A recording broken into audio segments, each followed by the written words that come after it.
Greetings from Sedona. I am Suzanne Ross, host of the annual Sedona Ascension Retreat, and I am so excited to announce that New York Times best-selling author, near-death experiencer, and inspirational teacher, Anita Moorjani, will be presenting.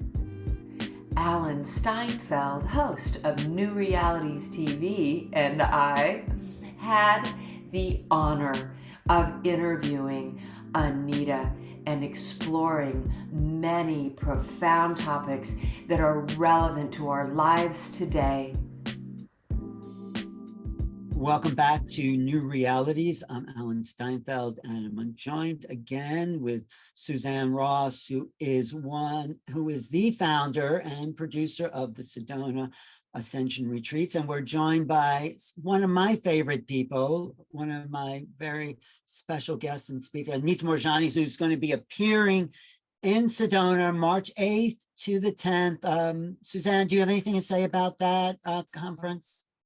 Absolutely. You're all invited. I feel really compelled to offer these Sedona Ascension Retreats annually in Sedona and now at the magnificent Sedona Performing Arts Center. It's my calling to gather together like-minded souls in the beautiful, magnificent Red Rock paradise of Sedona, so that together we can really raise the collective consciousness. And that's why I choose global thought leaders that are soul-inspired and heart-centered, like Anita Moorjani and many of these other world-renowned spiritual teachers and international best-selling authors. The messages they bring are elevating, inspiring, and empowering. And I invite you all to join us March 8th through 10th in 2024. It's going to be fantastic. Anita, thanks for joining me today and coming in March. And your message at this time about the kind of transcendent realities that are possible and how to live our lives here, I think it's more important than ever. I mean, the world is at war. I don't want to go too much into the political, but what do you say about these people really suffering? And, you know, how, I mean, I don't know what to say about what do you feel about what's going on the planet? Well, so I'm really sad, of course, about what's going on. Well, first of all, thank you for the introduction. Thank you for everything. I'm really delighted to be here and speaking to you both. The war and these kinds of things really, really sadden me, and they surprise me and they shock me, because I would have hoped that we as a race, the human race, would have evolved beyond having to do things like that by now. I think that it's really, really setting back consciousness when we see this kind of thing, and when we see the way it escalates, where each side has to outdo the other side. There is no good that can come out of it. You know, the way these games are played, where each side feels they have to be more powerful and more violent in order to control the other side. No matter what you use to justify violence, it's still violence. It's not going to improve the situation. No matter what the opposing side has done, it's still violence. It really does take at least one person to just say, enough, I'm going to stop. I'm not going to take it further. Or one side to say that. So it saddens me that this is what still is going there a on. solution from your perspective, which is, you know, I would say interdimensional or a higher because you have that and that stays with you because of your amazing near-death experience. Is there a solution to people's, I would, you know, Yes. tell us. So there is a solution, and the solution doesn't come from outside action as much as from the inner action, and causing a ripple effect outside. So, for example, if we were all, as individuals, if we decided, every single one of us, if we decided we wanted peace, and if we sent peaceful thoughts, if we sent love, if we sent kindness, and if we practiced peace and we practiced kindness, we could actually send a ripple effect outward. What we tend to do is that we tend to react outwardly. We tend to fight against what we don't want. And what we don't often realize is that fighting against what we don't want actually creates more of what we don't want. But if we start to live what we do want and we touch the people around us, it actually starts this ripple effect. So what I want to say from a consciousness perspective is that what happens with each of us as individuals is when we see things happening in the outside world, it angers us. And so then we respond to that anger with more anger. But if we responded with love and with kindness, we responded from the space of consciousness with love and kindness, we could change the world, but it needs more people to respond that way. So we need to show people, teach people, demonstrate it, be it, and see it working. Because one of the common things that happens, and this is from my perspective, I'm no expert on wars or politics or the news or any of that. But because of my experience on the other side, I know how consciousness works. I know how my consciousness shifted when I was on the other side.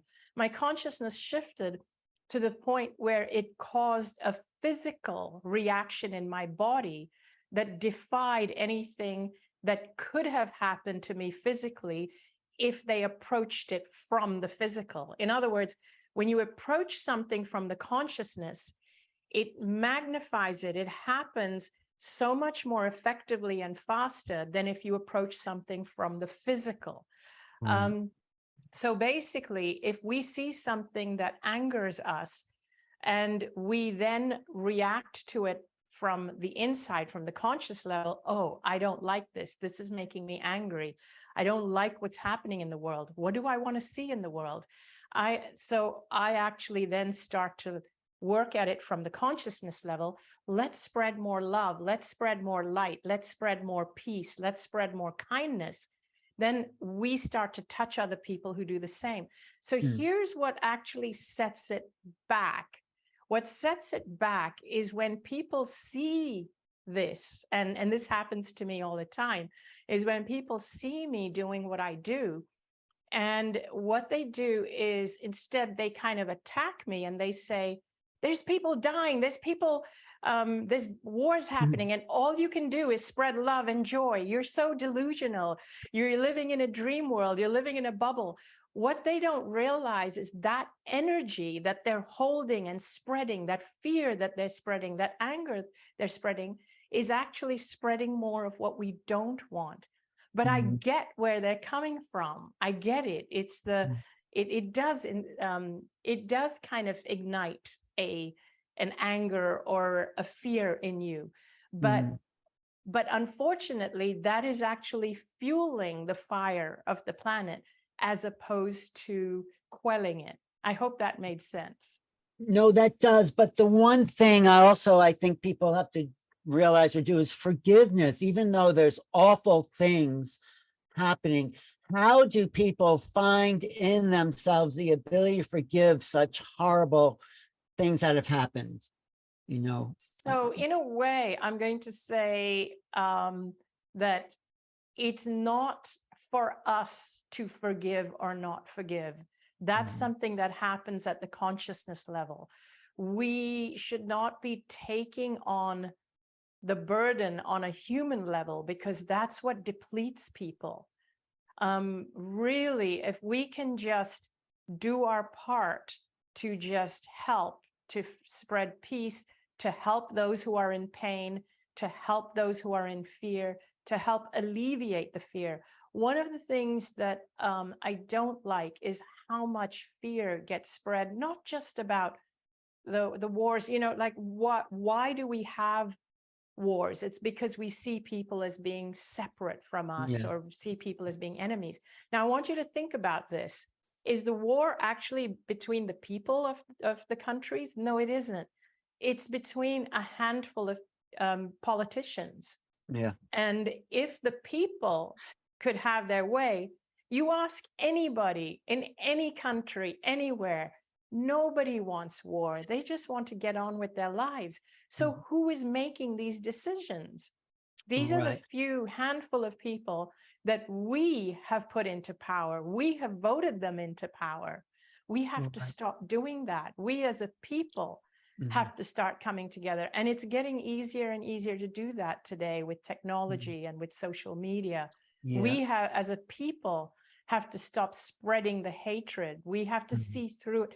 The other thing that I saw in my near-death experience when I was on the other side is I saw through the, I'm going to say illusion. Some people don't like it being called an illusion because this world feels very real, very Mhm. painful, and very fearful for many. And I honor that, and I want to respect that.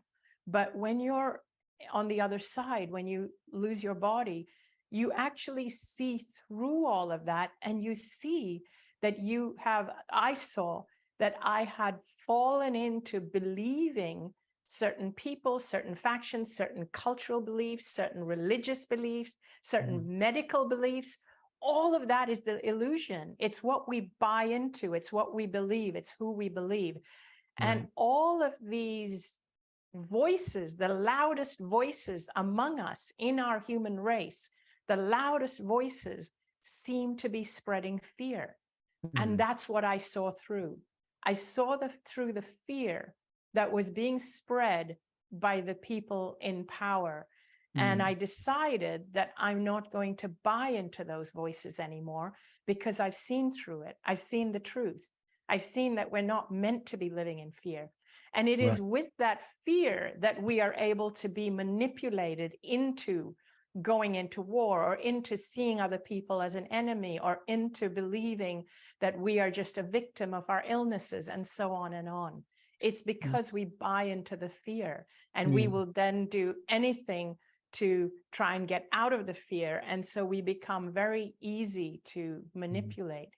But Well, as soon as you see mhm. through it, then that's what sets you free. Well, that's our conditioning since birth. Like you are this and you live here and this is who you are, and you identify with false things that make you think things are real. Like John Lennon said, imagine no religion, imagine no countries.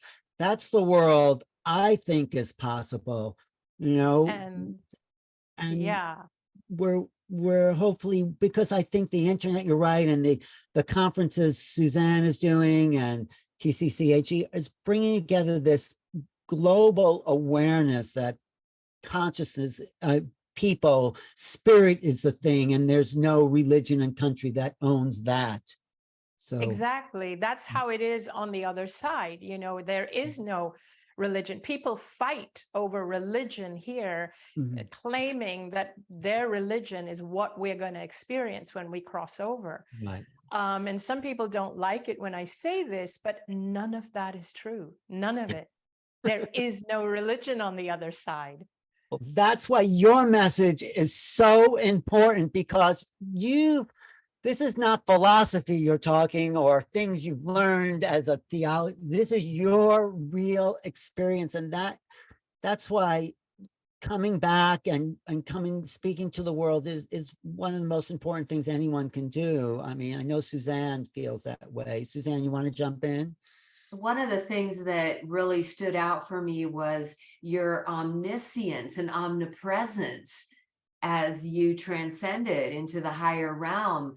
And I feel like that's an important message. And one of the things that you may be trying to convey about the conditions of the world today is that, for one, consciousness transcends, love transcends.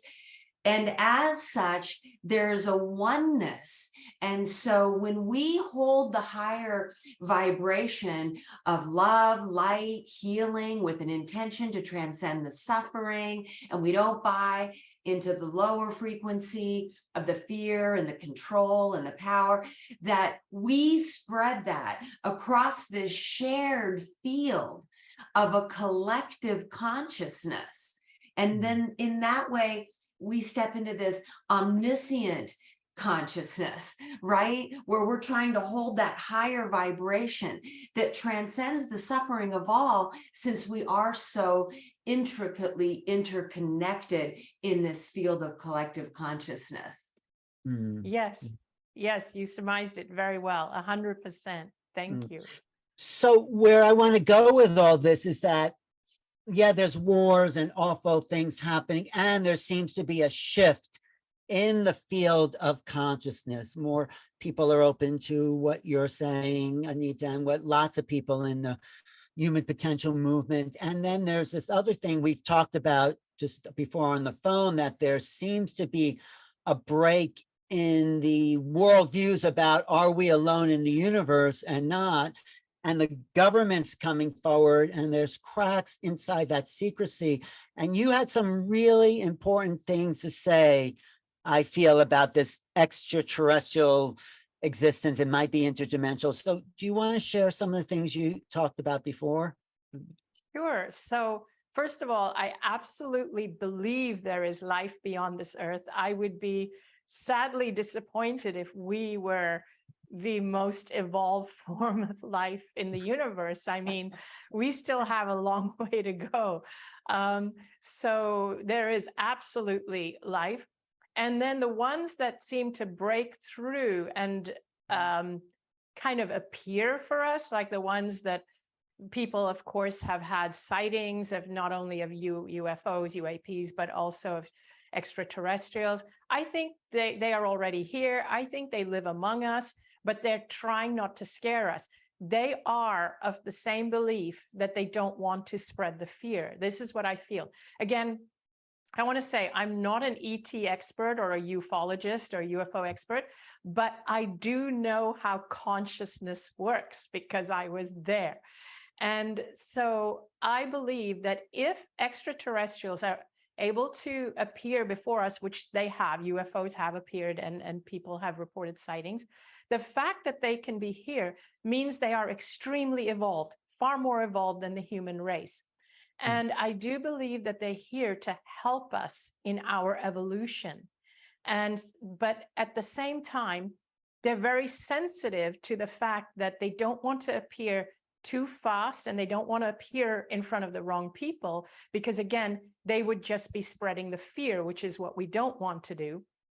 And I also believe that we as a race, humans, kind of have things a little bit upside down or the wrong way around.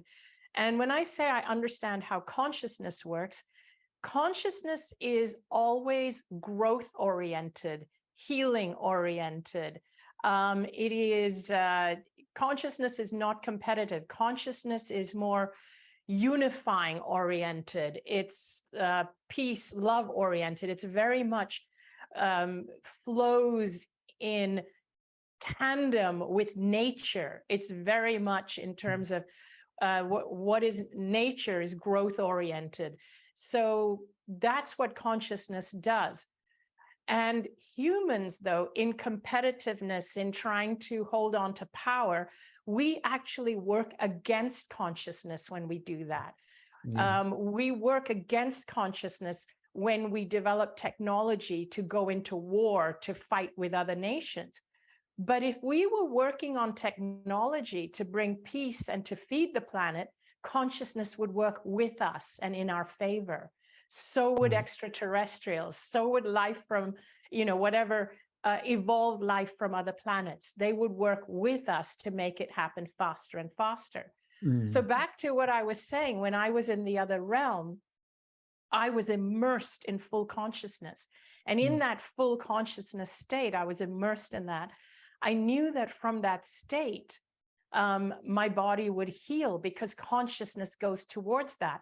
But when we're in the physical and you're dealing with what doctors have told you is a terminal illness that you have to battle against and you have to fight it, and you're in this place of fear, what people don't realize is you're working against consciousness.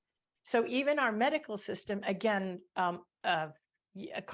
controversy alert here, but even our medical system goes against consciousness.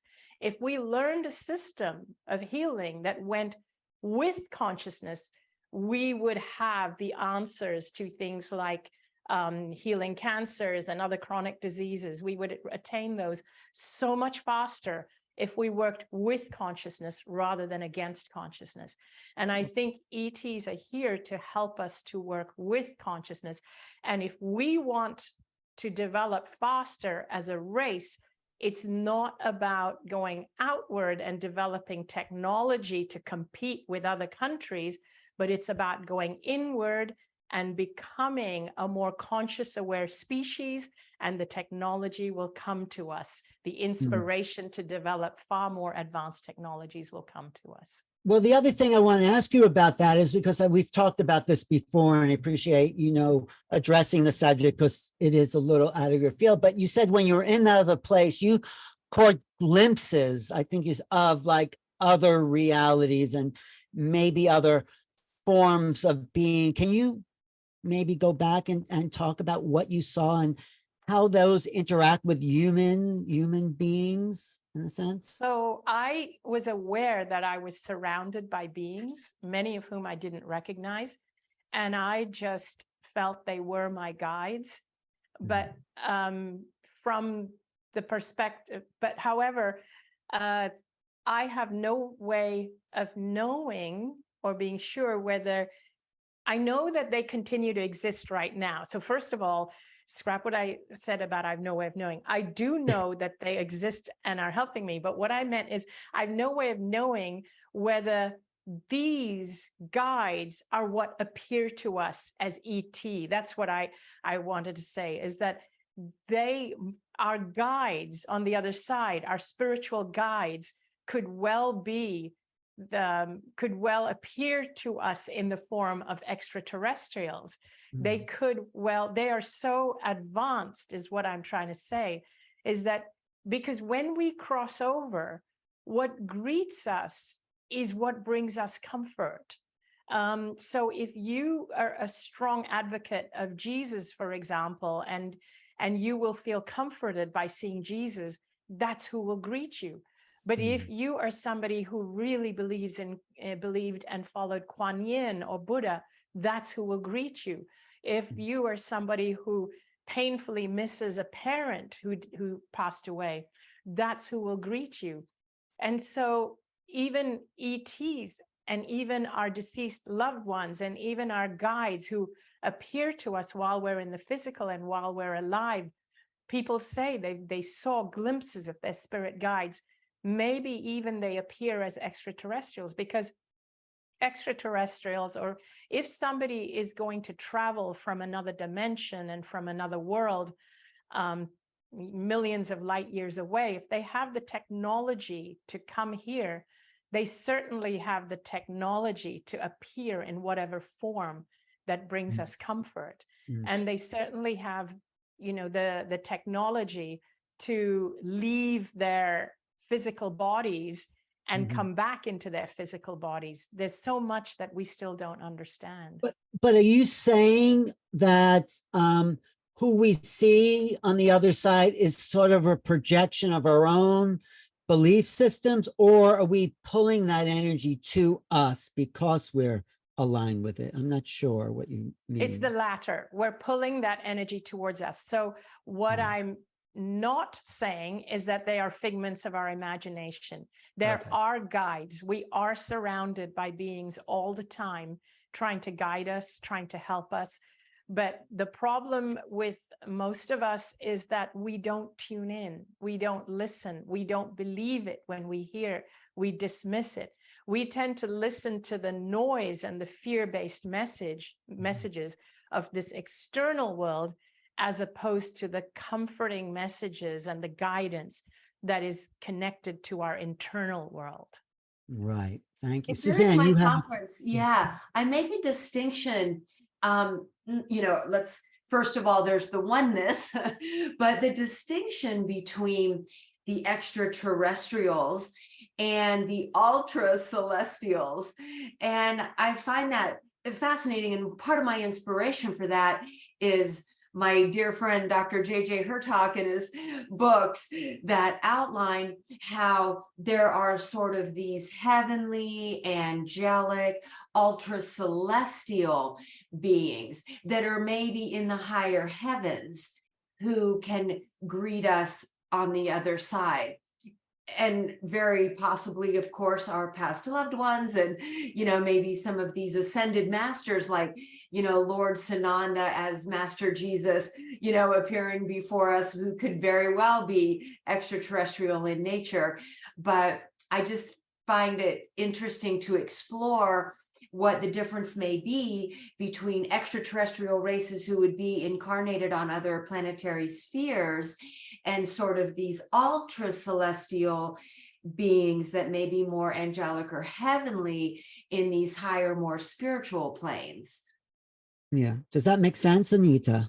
Yes, it does. It does. And so what's interesting is that when you're in the state of pure consciousness, the distinctions are less clear. And I feel that all of this is true. Everything you said is spot on, and what J.J. Hurtak speaks of as well. And it helps us to understand. It helps us because we, even as consciousness, every single soul is part of consciousness. And every soul is on their own evolution. So we're on our own evolution, we're on our own path. And so you have celestial beings that are from other more advanced worlds, more advanced masters, of course, like Sananda, Buddha, and so on. And then there are those who, I guess, are the ones who are still at the level of desiring power at all costs, even if it harms the planet. So we do have all these different levels, but when you are not, but these levels are more distinct when we are here manifest in the physical. When consciousness manifests as physical, these levels become more obvious and distinct. And we here, evolved beings like yourselves, want to understand it, and so we see it as levels and hierarchical.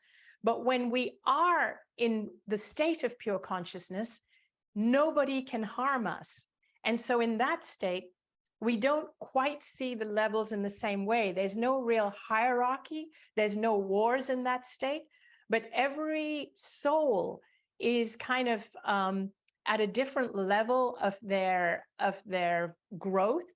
And it's only when they manifest in the physical do you really see where they are on their evolution. That's when, so it's consciousness made manifest in the physical that really tells you, oh my gosh, this person is still where they need to compete, and they need to fight, and they need to kill, and they need to hold on to their power. They can't see, they don't remember that consciousness, if we act from a place of consciousness, all these things will be made manifest because consciousness is very growth inducing. Does that kind of make sense? Yeah, I think that's also why people incarnate, to see where they are in consciousness, right? So yeah, you came back, you didn't have to incarnate, but to see where you were in consciousness, and also help somehow shift the consciousness to what's possible. And yes, I wanted to see what I could do with the information that I had just learned on the other side. I wanted to see that, okay, now that I know this, let's see if I can apply this, because I realized we all know it when we're on the other side, but why is it so hard to apply it when we're here? And it's because we're dealing with different people at different levels of consciousness. Right. No, that's Don't true. you think there's like an ego survival instinct that comes into play once you're physically incarnated in a body that requires food, shelter, and then it feels like that sort of gets inflated into nicer shelter, better food, you know what I mean? And then that's maybe where like competitiveness comes in. but it feels like that's part of the physical manifestation of this ego personality that is sort of striving to survive, and then that can get, inflated, so that then it Yes. becomes a sense of superiority versus inferiority. Yes, exactly. In fact, one of the things I speak about in one of my books, "Sensitive is the New Strong," I speak about exactly that, ego versus conscious awareness. And we all need an ego as well to survive, because if you have no ego, you tend not to be able to take care of yourself. And it's very hard to actually take care of yourself or to find a job. And, if you are only pure consciousness and no ego, it's very hard to take care of yourself. But if you are only ego with no conscious awareness, then what happens is you basically become a narcissist. You basically are only about self and power at the detriment of everyone else. So I speak about this in one of my books, where if you imagine that we're all born into this world with an equal amount of ego and conscious awareness. But what happens to some of us is that as we go through life, we dial up the ego and we dial down the conscious awareness. And this is and then if you see somebody that has low conscious awareness, zero conscious awareness, but a 10 ego, then they are the ones who we're seeing the loudest voices among us, the ones who are power hungry, and they are destroying the planet, and all they think of is their own advancement and not the advancement of the human race or the human species as a whole. And so that is like a 10 ego and a 0 conscious awareness. But on the other hand, if you have a 10 conscious awareness and a 0 ego, what you have is somebody who becomes a martyr and a doormat, who is constantly at the service of other people, but they don't take care of themselves. And so they aren't able to hold on to any money because they'll give it to everybody who's less well off than them. So they become poor, they become destitute, they become unhealthy. When they're unhealthy, they can't take care of themselves because there's always someone else to help. So that is a 10 conscious awareness, because conscious awareness means being aware of everything that's outside of yourself. What you want is a healthy ego and a healthy conscious awareness, so that you can take care of yourself and you can be healthy, happy, and enjoy, and you can use that energy and resources to take care of everyone else and the planet. So that's kind of the balance So between. you're saying, in a sense, that the ego personality is a container for consciousness, just like your body's a container. So you need a healthy body and a healthy sense of this relationship to the vastness as a fractal of that. Yes, you need a healthy sense of self and a healthy sense of conscious awareness and the world around us. Right. Without, and let the ego, in a sense, take a back seat to consciousness, but don't throw the ego out of the car. Exactly. So it's basically a healthy ego, but it's not being egotistical. There's a difference between having a healthy ego and being egotistical. And if you had no ego, like 0 ego, you wouldn't even be able to be out there sharing your message or having a platform or any of those things. You would believe that everybody else is more important than you are. So you need a level of ego even to be sharing, even if it's a loving message, even if it's a message of peace and hope and kindness, even if it's John Lennon's message of Imagine. You need an ego to be up there singing that song and telling people, I want peace in the world. If you had no ego, you wouldn't be up there sharing yourself. So it's a strange balance being here on because we're only taught that one side: develop your ego, become somebody, be be important, get people's attention or So- power or money or whatever it is. But It feels to So me here's- like what we're talking about is self-worth, right? It's like, Yes. am I worthy? And once you have that shift into I am worthy, then others see you as more worthy with something to contribute or something of value. You see others having worth and value. And I noticed in your talk that you gave in Sedona 10 years ago, that that was a huge part of why you actually became sick in the first place, was because you lacked the self-worth. And Yes. so I think that's a big part of what we're talking about here. That's a huge part. Like for me, I grew up in a culture with tremendous gender disparity, and I always felt I lacked worth just for being a woman, because men were valued way more than women in my culture, and a woman's worth was measured by how valuable she was to the men in her community. So our job was constantly to serve men so that our value could, we believe, or so we believed that we would be increasing our value the more desirable we were to the men in our community. So that was very demeaning. The other tremendous imbalance that I have noticed in many cultures, including the culture I grew up in, is that, what we were just talking about the ego and the conscious awareness, for example. What you see out in the world is people, the people who hold positions of power, are people who have massive egos and no conscious awareness. So they're way off balance. So they're living way in their ego with no conscious awareness, and they hold the power in the world, and they are the loudest voices, and they're the ones creating the wars and the fear and the games and so on.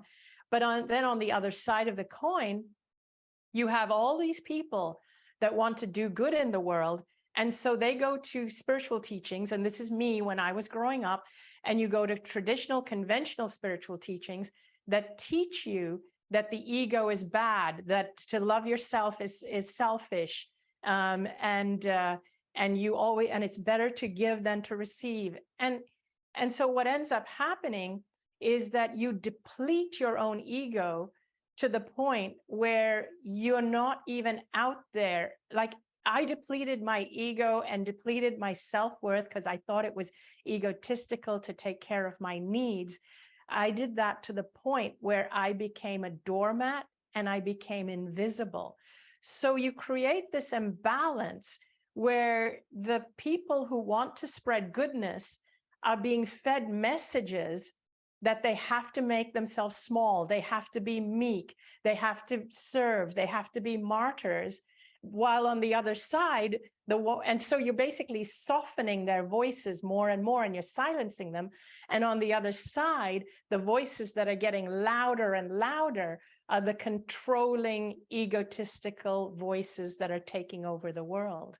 right, that's why your book title, Dying to Be Me, is so perfect, because you did die to become yourself. Unfortunately, people don't learn that. And what will change? How do we bring the self-worth? Because everyone, men and women, also have that. Yes. They're not good enough. So is there a key to developing that? Well, first of all, you have to realize that it is not selfish to love yourself. In fact, it's more selfish not to love yourself, because when you don't love yourself, you don't take care of yourself. When you don't take care of yourself, then you not only can you not be a light for the world, but other people end up having to take care of you. When you don't love yourself. So when I crossed over, one of the things I realized is that every single one of us is a facet of God. You see, I grew up in a particular kind of spirituality that made me feel, as I said, as though I had to be a martyr and a doormat, and I had to be of service and to others, and I had to serve men and so on. So I learned to see God in everybody else's eyes and to be of service to everybody around me. When I died, I realized I had never learned to see God in my own eyes. And so when I realized that I too am an expression of God, I realized that to repress myself and to not see value in myself means to deny God from expressing itself through me. And who am I to deny God anything? Right. So even I am an expression of God, and that's how I would like people to view themselves. Beautiful, beautiful. No, I think what you're teaching and what you've learned because of this is not philosophy, this is experience, is what makes your message different. And I just want to ask something going back to that other subject about the ETs. Linda Moulton Howe is going to be appearing at the conference, says that there's something that the ETs are fascinated with, at least the people she's met at the moment of death, and that how we are vessels, we are containers of the soul, and some of these ETs are interested in being containers or having access to the soul, and don't know what to make with this soul essence that are a part of human beings. Does any of that make sense to you about that? Wait, Oops, your volume is. we lost you. Okay. It feels like you're talking about multidimensionality in a way, Alan, just to address that. Like if the soul is dispersed, throughout these different dimensions and expressing as an extraterrestrial on another planetary sphere in some other dimension, and then expressing here, because one of Linda's videos was about, is your soul as an avatar here connected to another extraterrestrial who's an avatar there? And does that implicate, this idea of multidimensionality? And I'm curious, like, okay, if we're physically incarnated on different planetary spheres as multidimensional beings, are we also experiencing as spiritual beings who are in spiritual planes? That's one part of it. The other part is there's something about the human soul that some ET races seem to be very fascinated with. And so any answer to any of that, Anita? So I know Linda Moulton Howe is an expert in this field. So I don't want to step on anything that she says, because she knows a lot better than I do on that subject. So I can only take it from where my understanding is more on consciousness, the consciousness level. And the only thing I can think of around this is that ETs are probably fascinated with our evolution, despite having access to full consciousness. What is it that makes us come here and fall prey to that which actually sets us back, or sets this planet Earth back on our evolution? And I don't know if I'm going off on a completely different tangent. No, I mean, I'm looking forward to a fascinating discussion you and Linda will have at the Sedona retreats about that. No, I don't think you're going off. I think nobody really knows, including Linda, who's researched this for 40 years, what the nature of their consciousness is like. So we can say it's all consciousness, and but there's frequencies of consciousness that I think we're just starting to embrace. And this goes back to the multidimensional part that you mentioned, Suzanne, is that when you see ourselves as multidimensional, there's a access to levels of consciousness that don't exist on just the pure human ego level. Does that? And don't you think that partially, Alan, the reason that extraterrestrial races are fascinated by us is because they are our star ancestors, right? I mean, if we really believe that our planet, like the Urantia book talks about, our planet is a life experimentation lab seeded by these different star races and their DNA. And of course, we know throughout history, the hybridization or the interbreeding, that, part of the reason they're so involved with us is because they had something to do with upgrading us, and or Maybe. they are our star ancestors, more evolved, but almost like parents in a Mm. way, sort of overseeing the evolvement. Does that make sense, Anita, or is that? Yes, it does. In a way, it's like they are our guardian angels. Mm. I definitely do see that. I do see them as helping us, guiding us, and overseeing us. I definitely see that. And I also think that for all we know, I don't know, because again, time was also different in the other realm. Time was not linear. When we're outside of our bodies, time is not linear. And sometimes I even wonder if the beings that come here that make themselves visible, are they even our future selves coming back to kind of help us, to guide Yeah. us on our path? It could well be. Some people say that, some people, and I think it's great because you are an expert in your field, like I said, of near death, and there seems to be more people speaking out about this. There's more people having visitations of these beings. So, and there's still war. I think I asked this in the beginning of the show, but do you sense a shift on the planet for something new and different? 100%, I do. I'm actually very optimistic about an upcoming shift. I think that there are more and more people who are tired of the status quo. They're tired of the powers that be.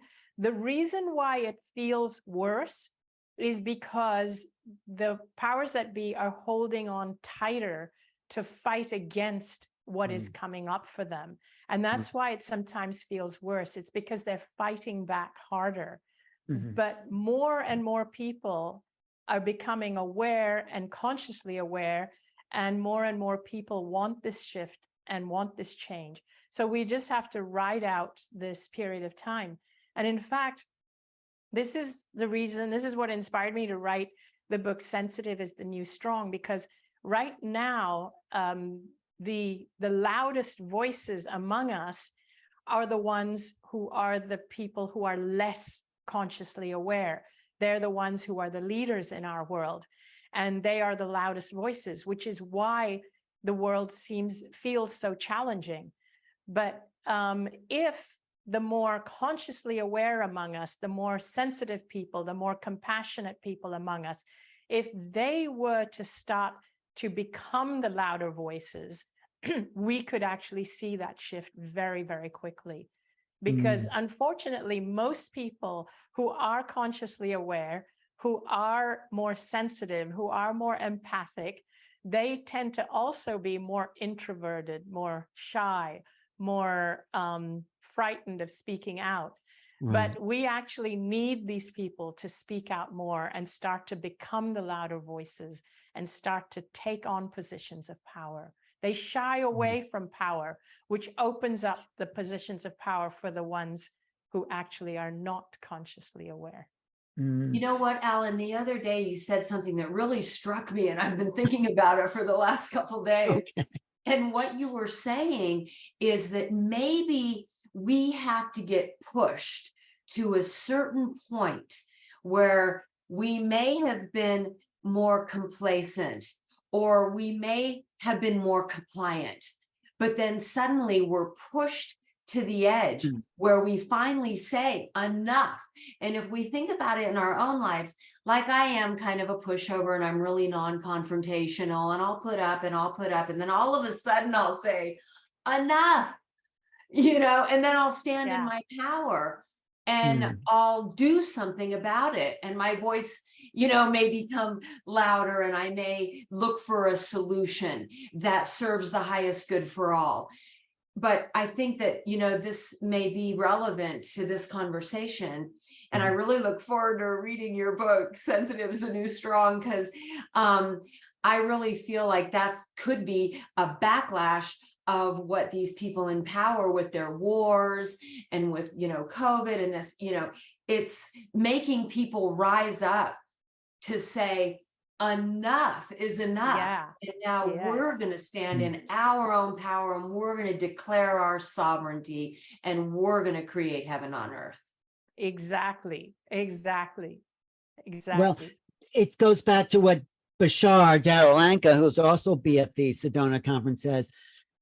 This is as dense as it gets. This earth vibration. And so get as much density as you can, because we are shifting gears. We're going to the next level. And so I think there is a kind of, yeah, the forces are becoming more intense because they can't stop the rise of consciousness. This is, Yes. and they want to hold on to their jobs, which is power and greed. And there's, it seems like it is happening, or I hope it's not just like positive thinking, that there really is a vibration. You feel it, right, Anita? The vibrational. Tell us what you feel as far as that, like in vibrational fields, like how you feel it in your body. I feel that there's a big shift because I feel there are more and more people who are waking up and into this stuff. And if I were to give you, so I feel it energetically, first of all. I feel things in my body. I feel things energetically. I feel shifts.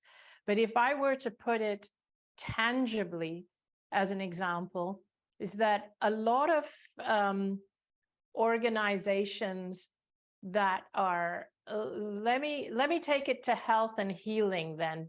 In that area, I can give you a tangible example.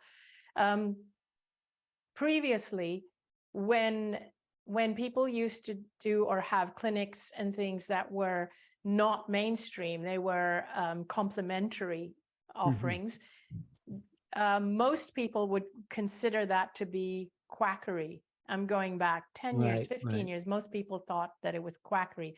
And these people, these practitioners had to operate under the radar because they didn't want to get themselves into trouble. They would have to operate under the radar, and word about them would be, it would just be word of mouth. Today, I see so many places, so many clinics and healing centers and that are not medical, like just so many of them, and they're burgeoning. They're like full. They just can't cope with the number of people that are going into them. And it's very, very different.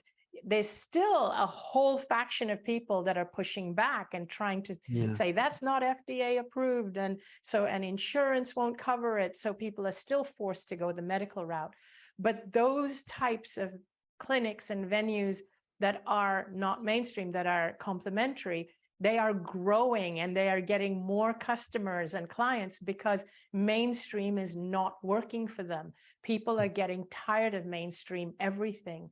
So I'm just seeing the other side. I'm actually seeing the growth in terms of, again, not just in medicine, but also in spirituality. There's so much growth in more unified kind of spirituality as opposed to the divisiveness of religion. Less people are supporting that. And I'm seeing it in every faction of life. Yeah, and I think that's why a conference like the Sedona Ascension Retreats is so important, because it brings community together. I mean, there's the fantastic speakers like you and Linda and Matt Kahn. Do you know Matt Kahn's work? Yeah, I do. I know him personally as well. Oh, he's a great guy. And of course, JJ and Desiree and William Henry and who else? Daryl. Have you ever met Darrell Anka Bashar? I know who he is and I know his work, but I've not met him. Oh, you're going to love him too. And all these people are presenting a perspective on reality and about this ascension, or what I call the raising of vibration, that is becoming more accepted. And we need meetings like what Suzanne's put together. So as a community, we can compare notes with each other. That's what I like to bring out at these conferences as an MC, and say, well, who's experienced this increase in the body, in their vibrational body? And it's going to be in Sedona, Arizona, which already have you spent time there, right? In Yeah, I've Sedona? been there several times. I've done a couple of retreats there. I love Sedona and I love these type of events. And Mm. and I've always enjoyed what you put out, Alan. And I'm looking forward to meeting and getting to know Suzanne. And Right. Suzanne, thank you so much for taking Mm. care of all the, you know, all the Thank you. logistics for us. And Oh, yeah. uh, so I'm like really looking forward to it. I'm so excited about the event. Oh, good. Maybe have you been out on the land, Suzanne? Maybe you could take Anita and Danny out to some of the have you been out there to the desert, Anita, a bit? A little bit. I've been to one of the vortexes, the closest one. I forget what it's called. Well, Suzanne, could you arrange that for Anita and Danny, you think? Sure, we have during our event these sacred vortex site journeys. And so we have on the day before the event, well, it's the morning before the event starts. So our event starts at 2 o'clock on Friday, and at 8:30 to 11:30 a.m. on Friday, there's a tour going out that people can sign up for, and the shuttle buses take them to different vortex sites in Sedona. We're also doing that on Monday after the event from 8:30 to 11:30. And of course, any of the speakers are welcome to join those groups going out. Absolutely. Wow. Yeah. I'll have to come in a day early then. Yes, please. You Yeah. know, and people are drawn to these sites like Sedona, like Glastonbury, because there is an energy there that's amplifying the total grid of the earth, I feel. So, Yes. I mean, I know we don't want to keep you too long. I know you have a bunch of things coming up. Well, do you have any things you want to leave people with in this broadcast about what's possible for them and the planet and human civilization? So I would just like people to know that to stay optimistic, don't buy into the fear. The best thing that you can do for everybody around you is to spread light, joy, not fear. If you are feeling fear yourself, honor it, acknowledge it, and allow it to pass through you. And do what you can to spread joy and kindness and compassion. And also, if we get together in groups and we actually raise our energy together for the whole planet, that helps. It really does help. So if you can organize, if you really want to help what's going on in the world, gather groups of people together and come together in meditation or prayer or just raising conscious energy and conscious vibe. This is one of the things Lynn McTaggart is doing. And Lynn is, do you know Lynn's work, right? Yes, Actually, I know her well. Actually, I'm just going to show people that you're actually going to be with Lynn in San Diego a couple of months before the retreat. This is called TCCHE in San Diego. And this is one of the places there. That's a great picture of you there with Lynn and Bruce, of course, our favorites, and JJ and Desiree Hertog. I'll be there. There might be more, but the Sedona retreat, I think, really has some, I mean, this is a great retreat, but also what's happening in Sedona that Suzanne's put together, I feel builds an intensity that, you know, really, let me pull up that flyer, which really helps people because of the workshop motivate to make changes in their lives. So let me just show that here. And Suzanne, anything you want to say about what's coming up here? Well, thank you for highlighting the workshops, because Anita's also offering a workshop, as are you. And many of our presenters are offering these interactive workshops, which allow the attendees to really engage with the presenters, which you don't get a chance to do at large conferences when there's, 700 people in the auditorium. But these breakout groups, and we're having over 12 conferences over the course of 2 days in these I'm sorry, workshops. And in these smaller rooms, people really get to connect with the presenters and ask questions. And, that's what I really like about it. Oh, and also, Anita, you might not know, but there's a bunch of people talking about NDAs on this conference. Who are they again, Suzanne? Yeah, so the near-death experiencers would be Mark Anthony. Rob Gentile really just came out recently about his near-death experience, and the way that he shares about it is really profound and prolific. And then, of course, Suzanne Giesman is connecting with her past stepdaughter who transitioned. And so, yeah, and we're, her talks talk about ultra celestials. So we have this panel hosted by Alan on Saturday night that is going to be you and then some of these other near-death experiencers, of course, Linda Moulton Howe and the Her Talks. So that'll be really fun too. Yeah, no. I am so looking forward to it. Oh, Yeah. great. I'm so happy you're going to be there. You and Danny, don't leave Danny at home. And No. He's excited about it. He loves UFO. Yeah, he loves the UFO phenomenon, and anything related to it. are we going to have a little VIP gathering for some of the speakers too, Suzanne? For I'm looking into arranging that, and that would probably be like a brunch on Friday before things get started at 2:00. So yeah, thank you Alan, for inspiring that, and I'll dive in to see what the logistics are. Because you're all such leaders because of your own experience in this field. It's nice to kind of get you together to know each other. Like Matt Kahn, I just think is fantastic, and Yeah, everyone's giving their whole self to raise the frequency of this planet. It's just nice to have a lot of people in the same room with that high intention. yeah. It's In sort fact, of like, just being there amongst all the people, that in itself will uplift whoever comes. yes, It'll yes, yes. uplift us. And I mean, that's why I'm excited to go. That's why I love these events, because even just being there, it just feels amazing. Yeah, so you have these conferences coming up. Anything else you want to talk about before we say goodbye, Anita? Anything like books, television shows? Anything? I'm working on things all the time. I'm doing a live video today on YouTube, Facebook, Instagram. So join me later in about an hour or two. But how do we join? Where do we go to join you? What's the link? So just go to my YouTube channel.